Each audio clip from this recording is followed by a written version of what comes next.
মাগফিরাত, আরেকটা হলো জাহান্নাম থেকে মুক্তির সময়।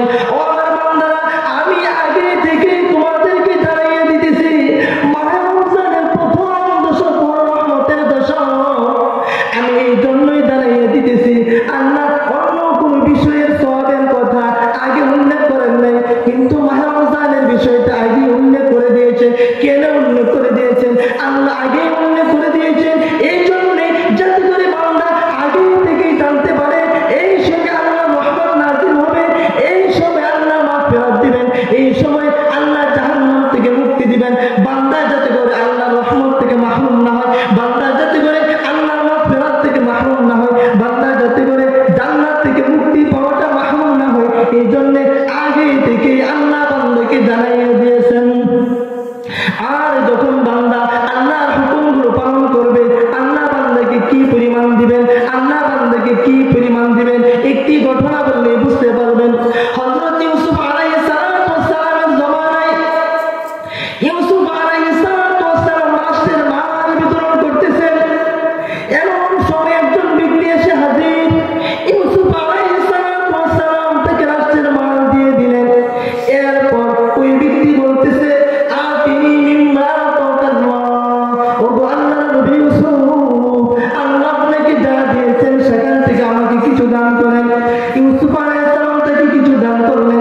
আবার ওই ব্যক্তি বলতেছে, আতিনি মিম্মা তাকাল্লাহ, ও আল্লাহর নবী ইউসুফ, আল্লাহ আপনাকে যা কিছু দিয়েছেন সেখান থেকে আমাকে আরো কিছু দান করেন।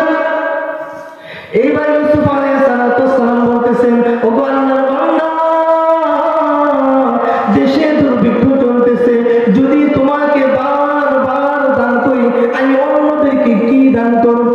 এইবার ওই ব্যক্তি বলতেছে, ও আল্লাহর নবী ইউসুফ, তুমি আমার পরিচয় জানো না, দাও আলিমতা মান আনা, ও ইউসুফ, তুমি যদি জানতে আমি কে, তুমি যদি আমাকে চিনতে মান আনা আমি কে, দাও তাই অবশ্যই অবশ্যই তুমি আমাকে খুশি করতে।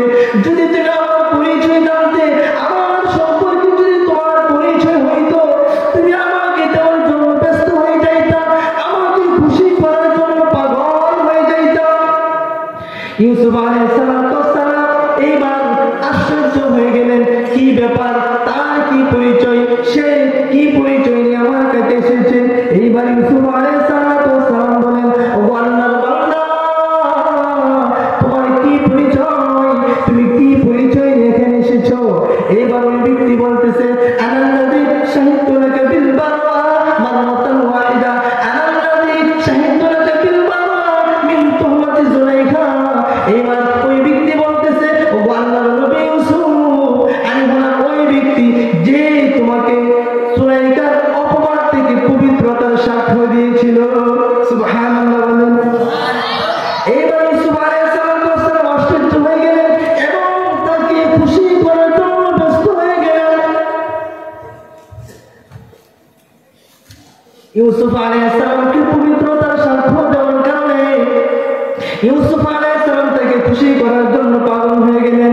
ইউসুফ আলাইহিস সালাম তাকে রাষ্ট্রের মাল দিতে দিতে ইউসুফ আলাইহিস সালাম 115 মণ গম তাকে দিয়ে দিলেন। এইবার আল্লাহ তাআলা ওহী পাঠিয়ে দিলেন, ফাআল্লাহু আযজা ওয়া জাল, আল্লাহ তাআলা ওহী পাঠিয়ে দিলেন। আল্লাহ বলেন, হাযা আতাউ ও ইউসুফ, এটা হলো তোমার দান। মান শাহিদা লাকা বিল বারাই মাররাতান ওয়াহিদা, যে তোমাকে একবার পবিত্রতার সাক্ষ্য দিল, তুমি তাকে খুশি করার জন্য পাগল হয়ে গেলা। ও দুনিয়ার মানুষ শুনে রাখো, আর যে বান্দা আমি আল্লাহর পবিত্রতার সাক্ষ্য দেয়, যে বান্দা ঘুম থেকে জাগ্রত হইয়া ফজরের নামাজে রুকুতে যাইয়া আমি আল্লাহর পবিত্রতার সাক্ষ্য দেই, সিজদায় যাইয়া আমি আল্লাহর পবিত্রতার সাক্ষ্য দেই, যোহরের সময় আমি আল্লাহর পবিত্রতার সাক্ষ্য দেই, বান্দা আসর আমি আল্লাহর পবিত্রতার সাক্ষ্য দেই, মাগরিবে আমি আল্লাহর পবিত্রতার সাক্ষ্য দেই। বান্দা রাতের বেলা যখন ঘুমাইতে যাবে রে ইউসুফ,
न माल से न दौलत से न असबाब से, न माल से न दौलत से न असबाब से, तसल्ली होते हैं खुदा की याद से, तसल्ली होते हैं खुदा की याद से।